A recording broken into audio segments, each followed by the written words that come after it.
Now next point जो है, next term जो है वो हमें डिस्कस करनी है, वो है लीनियर मोमेंटम, या यू कैन से सिंपली मोमेंटम। तो मोमेंटम को समझाने के लिए मोमेंटम की डेफिनेशन तो सिंपल है, लेकिन ये मोमेंटम की जरूरत हमें क्यों पड़ी, उसके लिए एक एग्जाम्पल एक समझ लेते हैं। से सपोज हमारे पास एक बॉडी है, ये बॉडी एक हमारे पास है, हमारे पास एक बॉडी है। इस बॉडी का हम क्या ले लेते हैं, से इस बॉडी का मैस जो है दैट इज 2 ग्राम। बॉडी का जो मैस है that is 2 gram, 2 gram body का मैस है। अब मैं किसी को अगर बोलूं, किसी स्टूडेंट को बोलूं, बेटा जरा इस बॉडी को रोक के बताओ, उसके दिमाग में जल्दी से आ जाएगा एक आइडिया, बिल्कुल 2 ग्राम बॉडी का मैस है, ये तो है ही नहीं कुछ, इसको मैं एक ही हाथ से रोक पाऊंगा। लेकिन अचानक से मैंने इसको बोला कि ये बॉडी का मैस 2 ग्राम तो है, लेकिन अगर ये बुलेट हुई, अगर ये गोली हुई तो देन व्हाट, गोली का तो मैस तो कुछ भी नहीं होता है, मैस 2 ग्राम से भी कम होता है, लेकिन उसकी वेलोसिटी बहुत ज्यादा होती है। यानी कि जो ही मैंने बोला मैस इतना है, स्टूडेंट के दिमाग में एक आइडिया जनरेट होता है, शायद मैं इसको रोक पाऊंगा, क्योंकि 2 ग्राम मैस का तो कोई बड़ी बात नहीं है, मैं इसको आराम से रोक पाऊंगा, ये तो कोई मच्छर वगैरह होगा। लेकिन अचानक से अगर बोला किसी ने बुलेट है, तो कौन जाएगा बुलेट को रोकने के लिए, तो कोई नहीं जाएगा। इसी तरह एक और एग्जांपल से, अगर हमारे पास एक और बॉडी है, इस बॉडी का अब मैं बताता हूं इसकी वेलोसिटी, बॉडी की जो वेलोसिटी है, से सपोज दैट इज 2 मीटर पर सेकेंड, बॉडी की वेलोसिटी है 2 मीटर पर सेकेंड। अब बोल रहा हूं क्या बेटा रोक पाओगे इसको, तो फिर से एक आइडिया जनरेट होने लगता है, फिर से एक हमारे दिमाग में एक ख्याल जनरेट होता है कि हाँ बिल्कुल 2 वेलोसिटी, 2 मीटर पर सेकेंड की जो वेलोसिटी है, ये तो कुछ भी नहीं है, हम तो आराम से रोक पाएंगे। शायद इसके दिमाग में साइकिल आया होगा। लेकिन अगर किसी ने बोला ट्रेन है, तो ट्रेन है, अगर ये ट्रेन हुई तो देन व्हाट, क्या ट्रेन अगर 2 मीटर पर सेकेंड की वेलोसिटी से भी जाएगी, क्या हम उसको रोक पाएंगे, बिल्कुल भी नहीं। तो इसका मतलब यह हुआ जो क्वांटिटी ऑफ मोशन है, एक बॉडी की जो क्वांटिटी ऑफ मोशन है, ना तो वो इंडिविजुअली हमें मैस से पता चली, यानी कि कितनी क्वांटिटी ऑफ मोशन है बॉडी के अंदर, ना तो हमें इंडिविजुअली मैस से पता चली, ना ही इंडिविजुअली हमें वेलोसिटी से पता चली। लेकिन अगर हम एक काम करें, हम दोनों कॉन्सेप्ट्स को, दोनों फिजिकल क्वांटिटीज को कंबाइन करें, लाइक मैं बोलूंगा बॉडी का जो मैस है वो है 2 ग्राम और बॉडी की जो वेलोसिटी है वो है 2 मीटर पर सेकेंड, तो अगर आप किसी को बोलेंगे कि क्या रोक पाओगे इसको, वो डेफिनेटली आंख बंद करके बोलेगा डेफिनेटली मैं इसको रोक पाऊंगा, ये तो कोई बड़ी बात है ही नहीं। या अगर मैं बोलूं इसकी वेलोसिटी है 2000 मीटर्स पर सेकेंड, वो बोलेगा बिल्कुल भी नहीं रोक पाऊंगा, क्योंकि 2000 मीटर पर सेकेंड गोली की रफ्तार हो सकती है, तो वो उसको नहीं रोक पाएंगे। तो मतलब क्या हुआ, मतलब यह है कि जब हमने 2 physical quantities that's mass and velocity, जब हमने 2 फिजिकल क्वांटिटीज को कंबाइन किया, हमारे दिमाग में एक आइडिया आ गया related the quantity of motion possessed by the body. That's why हमें मोमेंटम की जरूरत पड़ी। मोमेंटम है क्या, मोमेंटम एक फिजिकल क्वांटिटी है जिसकी वजह से हमें आइडिया आता है related the quantity of motion possessed by the body. First of all हम यही लिखेंगे मोमेंटम के बारे में कि मोमेंटम एक फिजिकल क्वांटिटी है, बाद में इसको कैसे डिफाइन करेंगे वो अलग बात है, लेकिन फिलहाल मोमेंटम एक फिजिकल क्वांटिटी है which gives the quantity, which gives the idea about the quantity of a motion possessed by the body. That's what we call the momentum. You can say linear momentum. इसका मतलब उसके बाद अगर इसको आप define करने बैठेंगे, हम अगर इस मोमेंटम को आप डिफाइन करेंगे, देन सिंपल डेफिनेशन है, बिल्कुल 9th से पढ़ते आए हम वो डेफिनेशन, बिल्कुल सिंपल सी डेफिनेशन है। तो क्या है, मोमेंटम को हम डिफाइन करते हैं, it is defined as, it is defined as the product of, इसको हम डिफाइन करते हैं as the product of mass and velocity, यानी कि मोमेंटम जो है, और you can say the linear momentum, linear momentum को हम डिफाइन करते हैं product of mass and velocity. और इसको हम डिनोट करते हैं, चूंकि अब इसको हम डिनोट करते हैं इससे कैपिटल बी से, तो मैं लिख सकता हूं मैथमेटिकली यहां पर momentum is equal to mass into velocity. Momentum होता है product of mass and velocity. अब अगर इसके यूनिट्स के बारे में हम बात करें, यूनिट्स के बारे में, एसआई यूनिट्स के बारे में बात करें, एसआई यूनिट्स के बारे में अगर बात करें वहीं पर, तो एसआई यूनिट्स इसके क्या होंगे, मास का आ जाएगा केजी इंटू वेलोसिटी का आएगा मीटर पर सेकेंड। अगर सीजीएस यूनिट्स के बारे में, सीजीएस सिस्टम के बारे में बात करें तो मास का आ जाएगा ग्राम और इसका आ जाएगा सेंटीमीटर पर सेकेंड। तो इसी तरह अगर एफपीएस के बारे में बात करें तो आएगा फुट यहां पर आ जाएगा पाउंड, यहां पर आएगा फुट पर सेकेंड। इसी तरह ये इसके यूनिट्स हो जाएंगे, एसआई यूनिट, सीजीएस और एफपीएस यूनिट्स इसके मोमेंटम के। और उसके बाद अगर अब मोमेंटम के डायमेंशंस के बारे में बात करें, चूंकि डायमेंशंस है, डायमेंशन फॉर्मूला के बारे में अगर बात करें, डायमेंशंस के बारे में बात करें मोमेंटम के, तो इसके डायमेंशंस, चूंकि मैथमेटिकल फॉर्मूला है product of mass and velocity, product of mass and velocity, तो मैं लिख सकता हूं मास का आ जाएगा m because fundamental physical quantity है, वेलोसिटी आ जाएगी l t रेज पावर -1। तो ये इसके डायमेंशंस आ जाएंगे 1, 1, -1, और इसकी जो डायमेंशन फॉर्मूला है that's m n t raise power -1। ये इसकी डायमेंशन फॉर्मूला आ जाएगी मोमेंटम की। उसके बाद अगर देखा जाए, अगर मोमेंटम का नेचर देखा जाए तो मोमेंटम एक वेक्टर क्वांटिटी है। मैं लिख लेता हूं momentum is a vector quantity. Momentum एक वेक्टर क्वांटिटी है, तो हम ऐसे लिख सकते हैं मोमेंटम मोमेंटम एक वेक्टर क्वांटिटी है। अगर वेक्टर फॉर्म में लिखा जाए it is mass and velocity, here it is a vector form of momentum. Momentum एक वेक्टर क्वांटिटी है, तो वेक्टर फॉर्म में हम मोमेंटम को ऐसे लिख सकते हैं।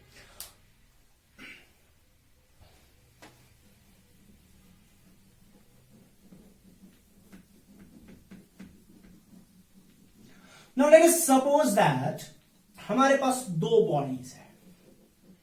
We have two bodies. Body 1 and body 2. Body 1 जो है इसका मैस है, let us suppose that इसका मैस है m1 और इस बॉडी का मैस है m2। ये मूव कर रही है with the velocity of v1 and this moves with the velocity of v2। क्योंकि अब दोनों मोशन में है तो क्वांटिटी ऑफ मोशन, दोनों का मास भी है, वेलोसिटी भी है, मास भी है, वेलोसिटी है, तो हम बोल सकते हैं दोनों का लीनियर मोमेंटम है। तो यहां पर मैं बोल सकता हूं, लेट्स सपोज दैट अगर इसका ये है तो इसका लिखेंगे मोमेंटम होगा ऑब्वियसली इसका P1 and that P1 as per the definition is equal to m1 v1। और यहां पर अगर इसका मोमेंटम देखा जाए P2 है, that's equal to m2 v2। लेकिन इसका मोमेंटम दो बॉडीज हमने कंसिडर की, बॉडी 1 बॉडी 2। बॉडी फर्स्ट का जो मास है दैट्स m1, इसकी जो वेलोसिटी है दैट्स v1 एंड इसका जो मोमेंटम है linear momentum that's P1 as per the definition that will be equal to the m1 v1 का प्रोडक्ट। यहां पर अगर इसका मोमेंटम देखा जाए that's P1 P2 sorry that's P2 और P2 will be equal to m2 v2। Now suppose that this is our equation first and this one is our equation second. नाउ क्या आप काम कर लेते हैं, डिवाइड कर लेते हैं, divide equation first by equation second. यानी कि फर्स्ट को सेकंड से, यार सेकंड को फर्स्ट से डिवाइड कर सकते हो, यानी कि वो डिपेंड करेगा आपको कंपेयर किस तरह के मोमेंटम्स कर लेने हैं। यानी कि तो फिलहाल हम यहां पर कर लेते हैं फर्स्ट को सेकंड से डिवाइड, तो देख लेते हैं हमें क्या आ जाएगा, that's P1 upon P2 is equal to यह आएगा m1 v1 upon m2 v2। This general equation for the comparison of the momentums. तो यहां पर हम कंपेयर कर सकते हैं डिफरेंट पैरामीटर्स को कांस्टेंट रख के, यानी कभी मास को कांस्टेंट रखेंगे, कभी वेलोसिटी को कांस्टेंट रखेंगे, उसके बाद अकॉर्डिंगली हम देखेंगे किस बॉडी का मोमेंटम कैसा होगा और डिफरेंट कंडीशंस पे वो चीज डिस्कस करेंगे। फिलहाल यहां पर हमने लिखा कि इक्वेशन जो मैन आई हमें that's P1 upon P2 is equal to M1 V1 divide by M2 upon V2। अब हम यहां पर कंपेयर करने जा रहे हैं मोमेंटम्स को डिफरेंट सिचुएशंस में। Now let us suppose that if bodies have same mass, if both bodies have same mass, अगर दोनों बॉडीज का mass same है, let us suppose that if M1 is equal to M2, say suppose that's equal to M, but they both have the different velocity, वो बाद में discuss करेंगे। फिलहाल if both bodies have same mass, that's M1 is equal to M2, that's say suppose that's equal to M, say therefore जो हमारी main equation है P1 upon P2 is equal, that will be equal M1 के बदले M लिखेंगे, V1 लिखेंगे, divide by M2 के बदले भी M लिखेंगे और यहां पर लिखेंगे V2।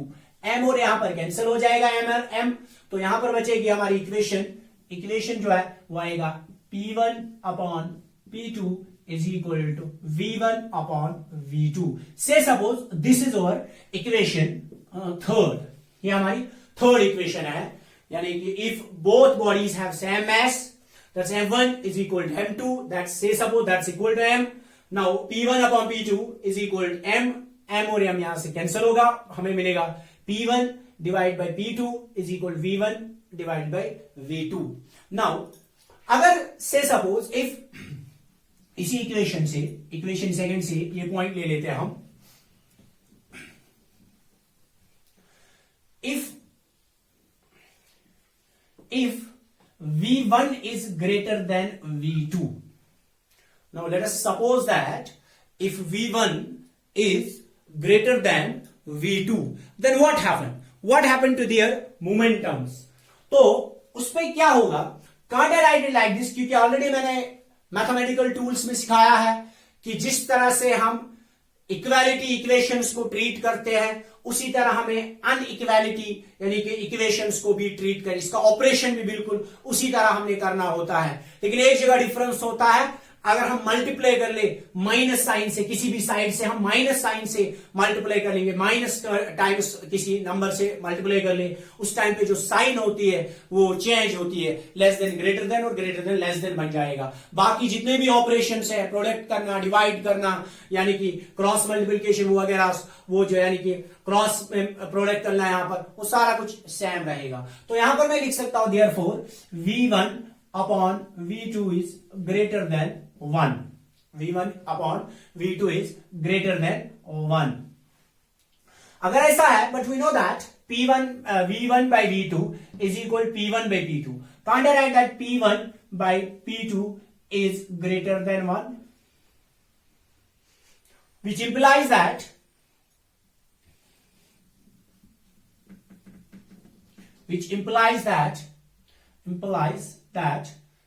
P1 is greater than P2. इसका मतलब the body which has higher velocity also possesses the higher momentum, provided that mass of the body is constant. अगर दो बॉडीज का mass constant होगा, then जो momentum है, मोमेंटम सबसे पहले याद रख लेना, मोमेंटम उस टाइम पे खाली एक ही पैरामीटर पे डिपेंड करेगा, वो डिपेंड करेगा वेलोसिटी पे। और उसके बाद अगर जिस बॉडी की वेलोसिटी ज्यादा होगी उस बॉडी का मोमेंटम भी ज्यादा होगा। याद रख लेना, पॉइंट 2 है, क्योंकि चूंकि अब हमने पढ़ा है मोमेंटम डिपेंड करता है मैस और वेलोसिटी पे, कभी कभार ऑब्जेक्टिव आ सकता है, बट हमेशा डिपेंड नहीं करेगा। मोमेंटम हमेशा मैस और वेलोसिटी पे डिपेंड नहीं करेगा, ये डिपेंड करेगा कंडीशंस किस तरह की होगी। लाइक अगर बॉडीज का मैस सेम होगा, अगर दोनों बॉडीज का मैस सेम होगा, उस टाइम पे जो मैस है ये डिसाइडिंग पैरामीटर नहीं हो सकता है मोमेंटम के लिए। उस टाइम पे खाली मोमेंटम जो है वो डिपेंड करता है और वेलोसिटी पे डिपेंड करता है। और किस तरह से, it directly depends upon, you can say mass यहां पर कांस्टेंट है, मैं लिख सकता हूं mass is constant, I can write P is equal to K times of V, and we can write it here P is directly proportional to V, यानी कि जिस बॉडी की वेलोसिटी ज्यादा होगी उसका मोमेंटम भी ज्यादा होगा। वही हमें मैथमेटिकली यहां पर निकला, P, the body which has higher velocity also possesses the higher momentum, and vice versa obviously आ जाएगा, the body possesses the lower velocity also possesses the lower momentum because it's directly proportional। यहां पर moment velocity ज्यादा momentum ज्यादा, velocity कम momentum कम, तो P is directly proportional to V। अगर यहां पर हम इसका ग्राफ डालेंगे डेफिनेटली P वर्सेस V का ग्राफ भी अगर डालेंगे definitely that will be a straight line.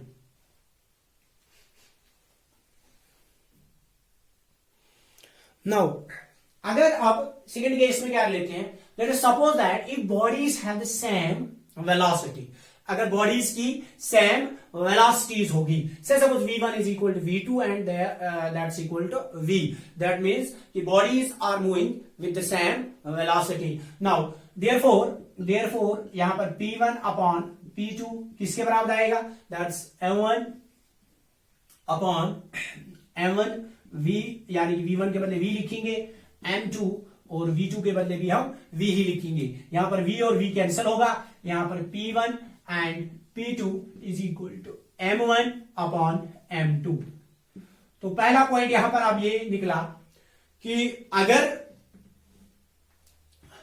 अगर बॉडीज की वेलोसिटी सेम रहेगी तो उस टाइम पे जो मोमेंटम है वो डिपेंड करता है खाली मास पे। मैंने ऑलरेडी आप लोगों को बोला कि जो मोमेंटम है no doubt it depends upon the mass and velocity, but हमें कंडीशंस भी देखनी पड़ती है। अगर मास कांस्टेंट रहा तो मोमेंटम खाली वेलोसिटी पे डिपेंड करेगा, एंड कैसे, इट डायरेक्टली प्रोपोर्शनल। इसी तरह अगर बॉडीज की वेलोसिटी कांस्टेंट रही, वेलोसिटी अगर कांस्टेंट रही, at that very time momentum खाली डिपेंड करेगा मास पे डिपेंड करेगा। अब कैसे डिपेंड करेगा, that's obviously directly proportional to, let us suppose that if m1 is greater than m2, therefore we can write it m1 divided by m2 is greater than 1। उसके बाद m1 m2 p1 p2 के बराबर है, यहां पर p1 by p2 is equal to is greater than 1, तो I can write it p1 is greater than p2। यहां पर भी वही पॉइंट निकला, the body which possesses the higher mass must also possesses the higher value of momentum, यानी कि जिस body का मास ज्यादा होगा उस बॉडी का ऑब्वियसली मोमेंटम भी बहुत ज्यादा होगा। अगर बेसिक डेफिनेशन से देखा जाए इस पॉइंट को, हमें पता है मोमेंटम होता है मास एंड वेलोसिटी का प्रोडक्ट। क्योंकि अब यहां पर वेलोसिटी कांस्टेंट है, वेलोसिटी इज कांस्टेंट, क्योंकि say suppose that's equal to k, तो मैं लिख लूंगा यहां पर p is equal to m into k and sign of equality we can convert it into the proportionality, sign of proportionality I can write it p is directly proportional to m, यानी कि the body which has higher mass also possesses the higher momentum। जिस body का मास ज्यादा होगा उसका momentum भी ज्यादा होगा, जिस बॉडी का मास कम होगा उसका मोमेंटम भी डेफिनेटली कम ही होगा। और अगर यहां पर भी इसका ग्राफ प्लॉट किया जाए, मोमेंटम वर्सेस मास, मोमेंटम वर्सेस मास, अब चूंकि डायरेक्ट रिलेशन है तो डायरेक्ट रिलेशन में ग्राफ हमेशा लीनियर पड़ेगा लाइक दिस। ये अब यहां पर ग्राफ आ जाएगा P वर्सेस M का, अगर ग्राफ हम प्लॉट करें। नाउ अगर बॉडीज का मोमेंटम ही सेम होगा, से suppose if bodies have same momentum but have different message, अगर बॉडी का मोमेंटम ही सेम रहेगा और इनका मास डिफरेंट होगा, और उस टाइम पे वेलोसिटी और मास के दरमियान क्या रिलेशन रहेगी वो चेक कर लेते हैं। सबसे पहले हमें पता है मोमेंटम, से सपोज बॉडी 1 का momentum p1 that's m1 v1, body that's first, say body second का p2 m2 v2, say suppose this equation second, but we know that momentum is constant, that means p1 is equal to p2, p1 is equal to p2। तो momentum constant है, यहां पर लिख लेते हैं because momentum is constant, because momentum is constant. Now अब यहां पर क्या कर लेते हैं, मैं लिख लेता हूं m1 v1 is equal to m2v2। और यहां पर मैं लिखूंगा m1 upon m2, m1 upon m2 is equal to v2 upon v1। That means m1 upon m2 is equal to v2 upon v1. That means m is inversely proportional to m1 v1. That's inversely proportional to velocity. That means that is mass is inversely proportional to velocity. At that very time जो mass होगा that's inversely proportional to velocity. जिस body का mass ज्यादा होगा उसकी velocity कम होगी। ये भी कॉमन ऑब्जर्वेशन है, जिस बॉडी का mass ज्यादा उसकी velocity कम होगी, और जिस बॉडी का mass कम होगा उसकी velocity ज्यादा होगी। ये भी तो कॉमन ऑब्जर्वेशन है। और यहां पर भी अगर प्लॉट करें ग्राफ हम प्लॉट करें यहां पर वेलोसिटी वर्सेस इसका mass वर्सेस वेलोसिटी का, या यू कैन से इनवर्सली प्रोपोर्शनल, यू कैन से यहां पर अगर हम ऐसे प्लॉट कर रहे हैं हम इसको वेलोसिटी वर्सेस मास का अगर ग्राफ प्लॉट कर ले तो यहां पर हमें क्या आ जाएगा, ग्राफ कुछ इस तरह से आ जाएगा। हमें इनवर्स रिलेशन यानी कि वेलोसिटी ज्यादा मास कम होगा, मास उस टाइम पे कम होगा, जितना जितना मास बढ़ जाएगा उतना उतना वेलोसिटी का वैल्यू डिक्रीज होता जाएगा। ठीक है, तो ये रिलेशन आ जाएगी, ये ग्राफ आ जाएगा उस टाइम पे जब हमारा मोमेंटम कांस्टेंट रहेगा। नाउ जो हमारा नेक्स्ट टॉपिक है वह है Newton's second law of motion. Newton's second law of motion बड़ा सिंपल स्टेटमेंट है इसका, चूंकि अगर आइडिया जनरेट करें, जो स्टार्टिंग से बिगनिंग में बताऊं हमने क्या क्या पढ़ा। सबसे पहले हमने फोर्स पढ़ा, इस पोर्शन में लॉज ऑफ मोशन मैंने बोला था, तो मैंने ऑलरेडी आपको टर्म्स बताई थी इंट्रोडक्शन में कौन कौन सी टर्म किस किस जगह पे हमने पढ़नी है। हमने सबसे पहले फोर्स पढ़ा, टाइप्स ऑफ फोर्स पढ़े, हमने एसआई यूनिट्स नहीं पढ़े तो यूनिट्स हम फोर्स इसी लॉ में डिस्कस करेंगे, मैंने वहां पर बोला था।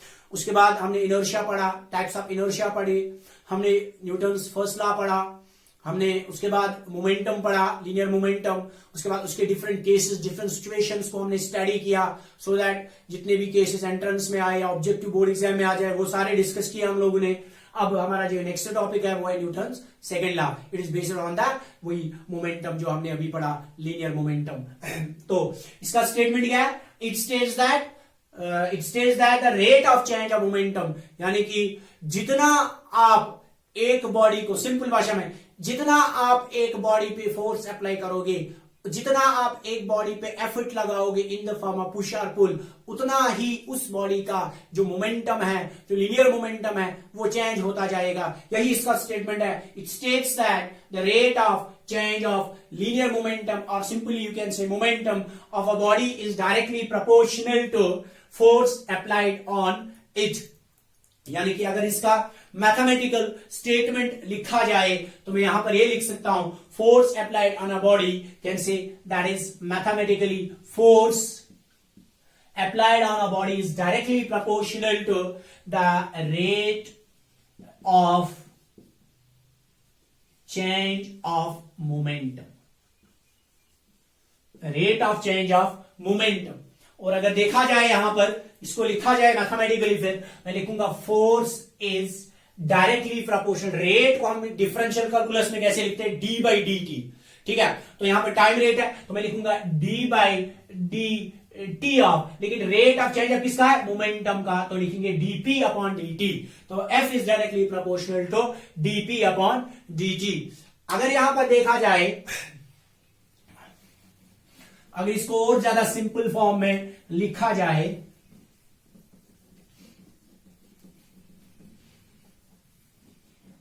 तो मैं यहां पर ऐसे लिख सकता हूं इसको, F is directly proportional to dp upon dt।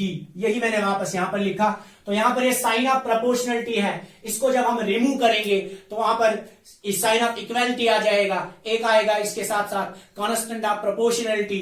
तो यहां पर अगर लिखेंगे तो आएगा F इज इक्वल टू, और यहां पर आएगा K, where K is constant of proportionality, और dp अपॉन dt। ये देखा गया है प्रैक्टिकली, जैसे कांस्टेंट ऑफ प्रोपोर्शनलिटी है इसका वैल्यू फॉर ऑल सिस्टम्स, इसका वैल्यू जो है वो 1 है।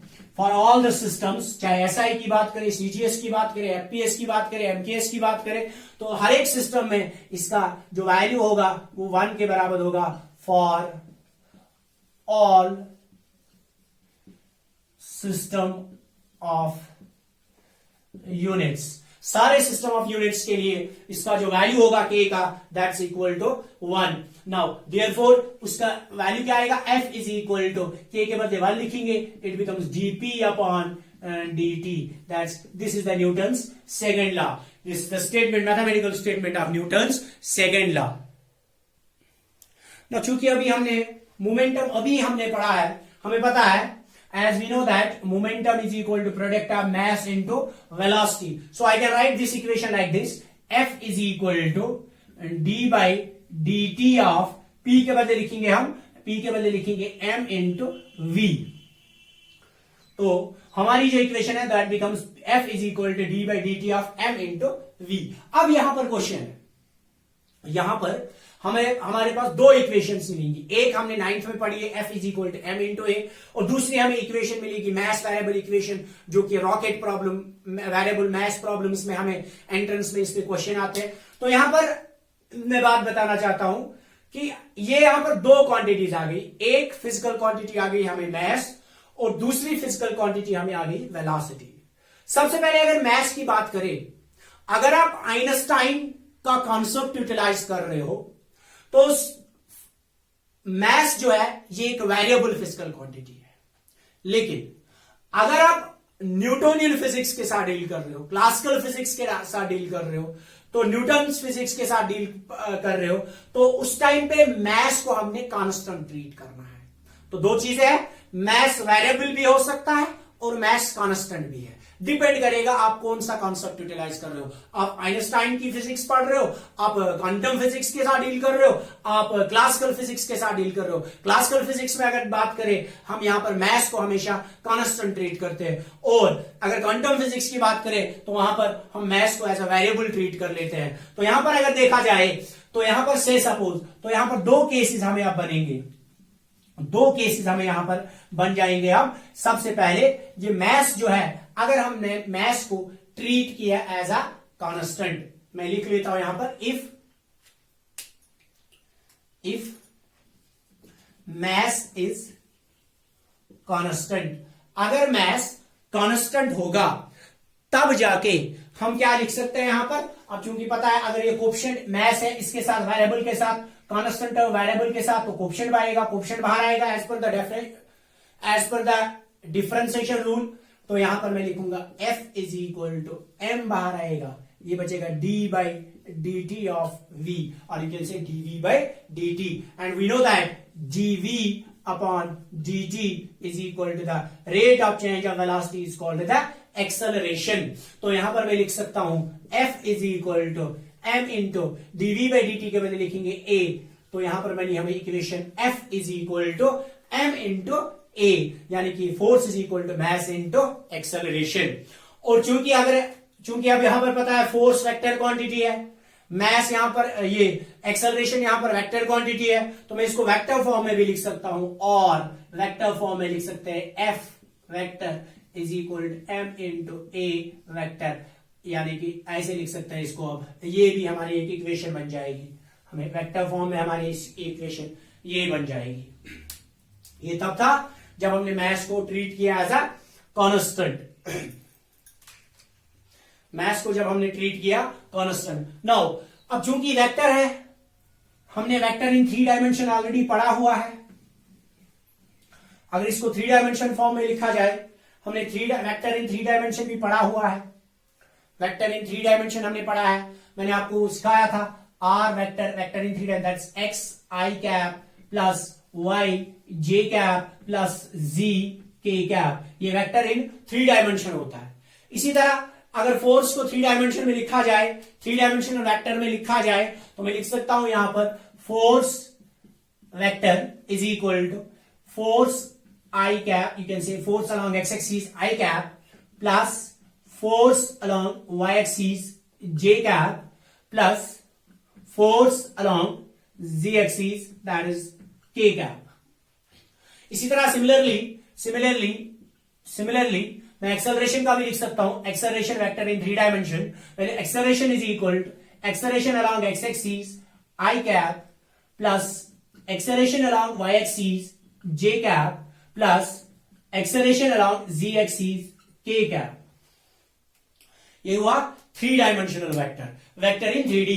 अगर ये वेक्टर फॉर्म में आप पुट किया जाए, एफ वेक्टर के बदले क्या लिख सकते हैं, फिर एफ वेक्टर के हम बदले लिख सकते हैं एफ अलोंग एक्स एक्सिस आई cap plus F along Y axis जे कैप प्लस एफ अलोंग जी एक्सिस के cap is equal to M into acceleration का लिखेंगे 3 डायमेंशन में, एक्सेलरेशन अलोंग एक्स एक्सिस आई cap plus acceleration along Y axis जे cap plus acceleration along जी axis के cap.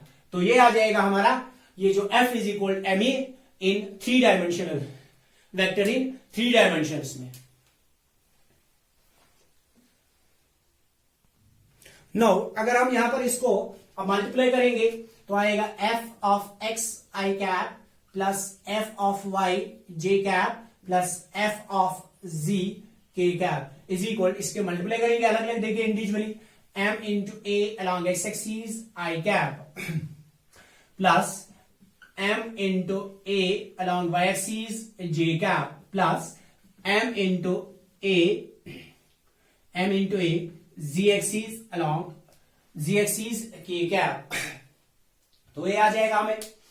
Now अगर देखा जाए, चूंकि अब हमारा जो फोर्स होता है, पता है फोर्स होता है मैस इनटू एक्सेलरेशन, तो अगर वेक्टर फॉर्म में लिखा जाए force is equal to m force vector a vector, लेकिन ए वेक्टर को अगर देखा जाए एक्सेलरेशन अलोंग एक्स एक्सिस आई कैप है, ठीक है, x axis along i cap है, तो मैं लिख सकता हूं एक्सेलरेशन अलोंग एक्स एक्सिस इसको, तो मैं इसको लिख सकता हूं फोर्स एक्सेलरेशन। तो चूंकि अब यहां पर अगर देखा जाए, यहां पर है F m into acceleration along x axis, तो मैं यहां पर जो इसका फोर्स आ जाएगा definitely force will be the x, ये वाला फोर्स अलोंग एक्स एक्सिस आई कैप होगा। तो इसका मतलब ये हुआ, इसका मतलब ये हुआ जो फोर्स अलोंग एक्स एक्सिस है, तो मैं लिखूंगा force along x axis is equal to M into A X, यानी कि यहां पर force is equal to mass into acceleration, force आ गया, मैस आ गया, एक्सेलरेशन आ गया, और ये एक्सेलरेशन चूंकि एक्स एक्सिस वाला है तो फोर्स भी एक्स एक्सिस वाला ही होगा। जब इनको इक्वेट करेंगे आई डॉट, ये इक्वेट करेंगे कोएफिशिएंट्स को, तो आएगा F of x is equal F of x, that's F of x is equal m into a into x. तो यहां पर आ जाएगा similarly F of y is equal to M into a of y and F of z is equal to M into a of z. This is the component 3 dimension components में, यह है equation force की 3 dimension components में, ये individually हर एक component में x axis Y axis और जी axis पे।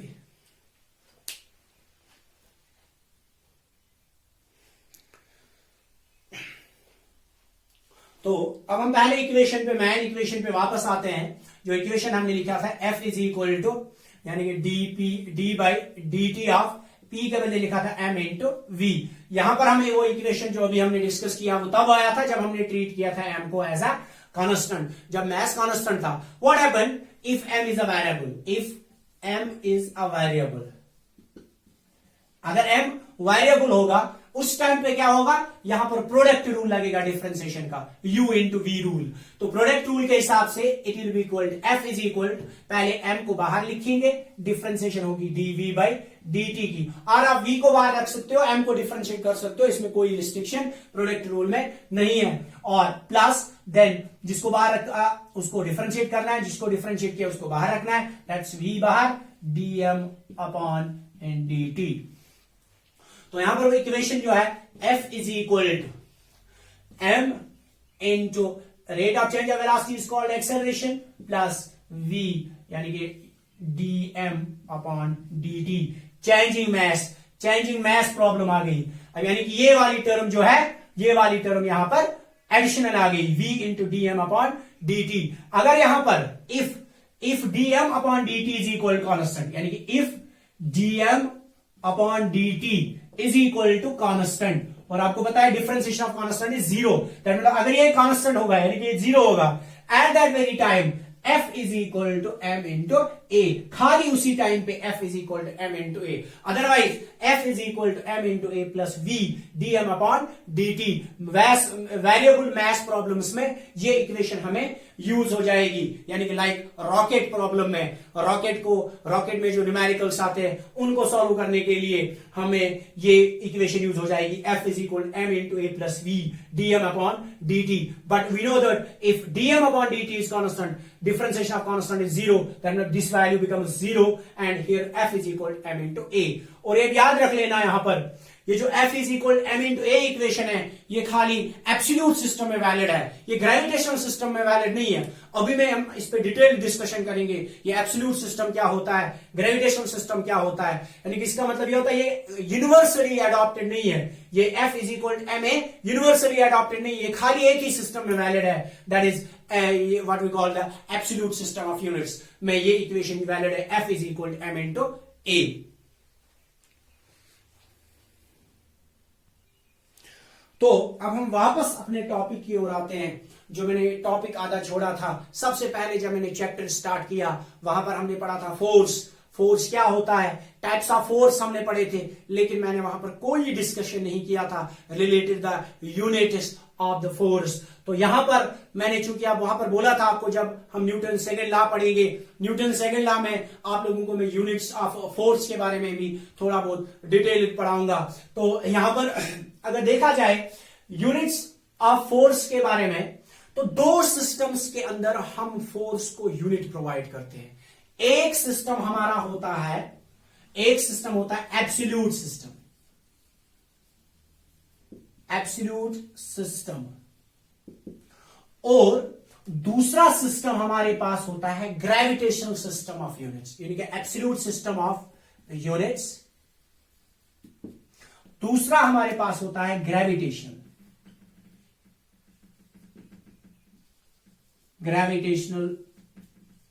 System of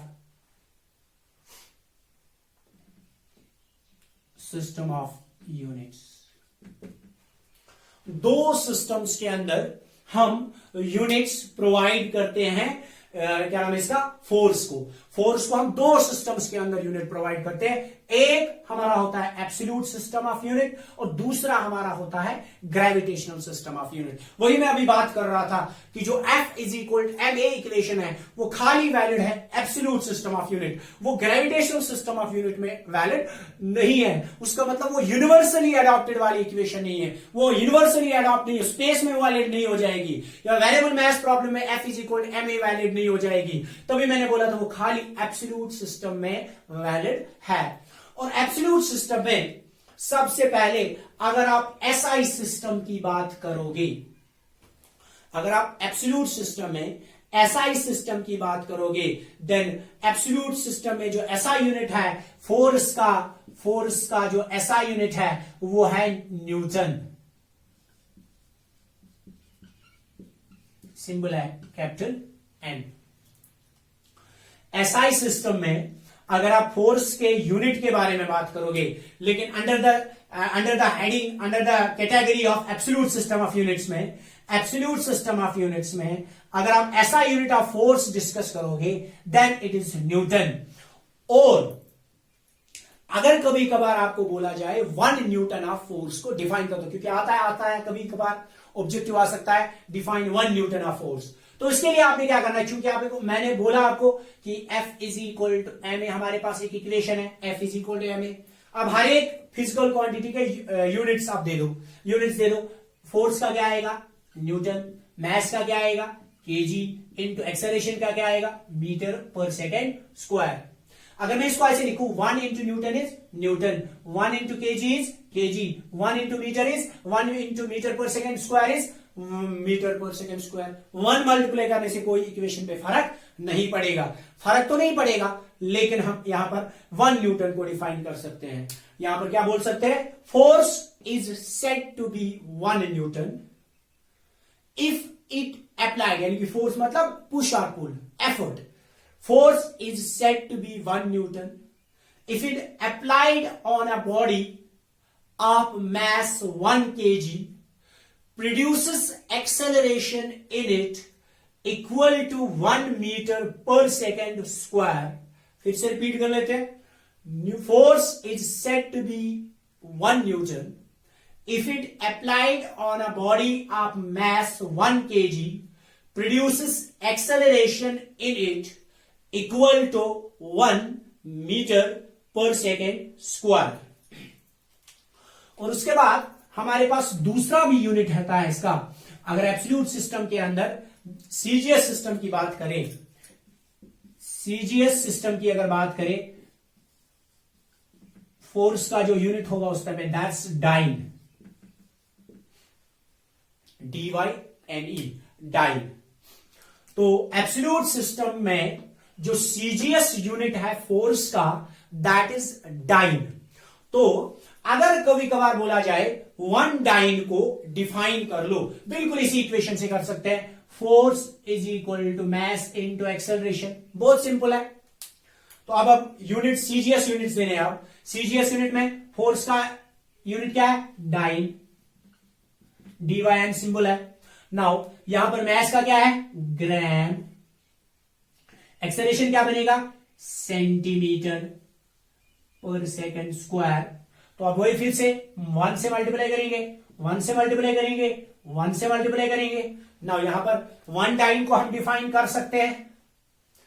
force is said to be 1 dyne if it applied on a body of mass 1 gram produces acceleration in it equal to 1 centimeter per second square in it। फिर से repeat कर लेते हैं। Force is said to be 1 dyne if it applied on a body of mass 1 gram produces acceleration in it equal to 1 centimeter per second square। तो अगर अब gravitational unit of force की बात हम करें, ग्रेविटेशनल यूनिट ऑफ फोर्स क्या होता है, तो उसके लिए तो सबसे पहले अगर ग्रेविटेशनल सिस्टम ऑफ यूनिट की बात करें, ग्रेविटेशनल यूनिट ऑफ फोर्स जो होता है,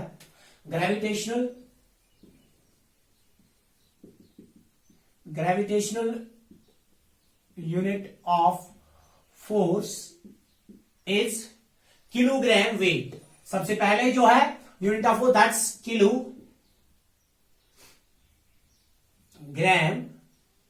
वेट, यानी कि किलोग्राम वेट, यानी कि ग्रेविटेशनल यूनिट ऑफ फोर्स अगर देखा जाए दैट्स किलोग्राम वेट, जिसको हम किलोग्राम वेट बोलते हैं, या इसको वेट फोर्स भी बोल सकते हैं। और वेट फोर्स तो ग्रेविटेशनल यूनिट ऑफ फोर्स जो है वो है किलोग्राम वेट और वेट फोर्स। और अगर इसको डिफाइन करें, इसको अगर हम डिफाइन करें ग्रेविटेशनल यूनिट को, तो यहां पर भी वही इक्वेशन से हम डिफाइन करेंगे इसके यूनिट को। हम लिखेंगे force is equal m into a, that's force कितना है, ये kilogram weight is equal to mass कितना है, किलोग्राम इंटू एक्सेलरेशन कितनी होगी यहां पर 9.8 मीटर पर सेकेंड स्क्वायर। तो यहां पर लिखेंगे 1 and 1। तो अगर यहां पर भी 1 से मल्टीप्लाई करेंगे दैट्स अगेन 9.8। तो यहां पर क्या लिखेंगे, 1 kilogram weight is defined as the force, और you can say force is said to be 1 kilogram weight if it applied on a body of mass 1 kg produces acceleration in it equal to 9.8 meter per second square। Can say force is said to be 1 kilogram weight if it applied on a body of mass 1 kg produces acceleration in it equal to 9.8 metre पर second square. यह है gravitational unit of force. एक और unit भी है इसका, that's gram weight. एक और यूनिट है gravitational unit of force, that's gram weight.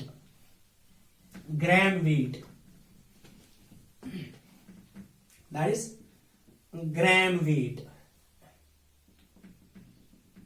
That is यहां पर क्या है, ग्राम वेट।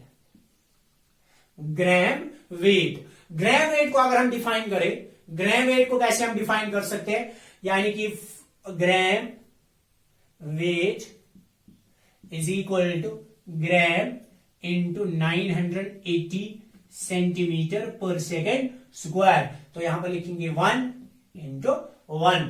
तो यहां पर आप डिफाइन करेंगे ग्राम वेट को। Force is said to be gram weight if it applied on a body of mass 1 gram produces acceleration in it equal to 980 centimeter per second square. Force is said to be 1 gram weight if it applied on a body of mass 1 gram produces acceleration in it equal to 980 centimeter per second square.